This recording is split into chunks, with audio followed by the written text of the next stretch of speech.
High, আজ তোমাদের ছেলেদের বিষয়ে 4টে ট্রুথ বলবো যেটা প্রায় মেয়েরা বুঝতে পারে না। তো চলো বলি। আমরা মেয়েরা সবসময় ভাবি ছেলেরা ইমোশনাল হয় না, ছেলেদের কোনো ফিলিংস নেই। বাট রিয়েলিটি হলো ছেলেদের আপব্রিঙ্গিং এমনই হয়, ছেলেরা এক্সপ্রেস করতে পারে না নিজেদের মনের কথাটা, কিন্তু ফিল করে ডিপলি। সাইকোলজি বলে ছেলেরা ছোট থেকে তাদের ইমোশন সাপ্রেস করতে শিখে যায়, তাই তারা চুপ থাকে। বাট তার মানে এটা নয় দেশে তোমার কেয়ার করছে না। ছেলেদের কাছে ভালোবাসা ইকুয়াল টু রেসপেক্ট। ছেলেরা ভালোবাসাকে রেসপেক্টের চোখে দেখে। তুমি যতই আই লাভ ইউ বলো, তুমি যখন তাকে রেসপেক্ট দেখাবে না, তোমার রিলেশনশিপ কনফার্ম টিকবে না, কেননা তারা রেসপেক্টকে ভালোবাসার পার্ট হিসেবে দেখে।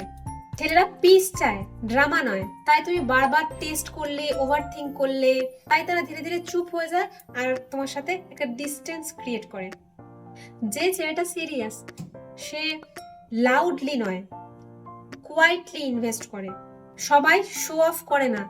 কিছু ছেলে আছে যারা কথা দিয়ে নয়, কাজ দিয়ে প্রকাশ করে তার ভালোবাসা।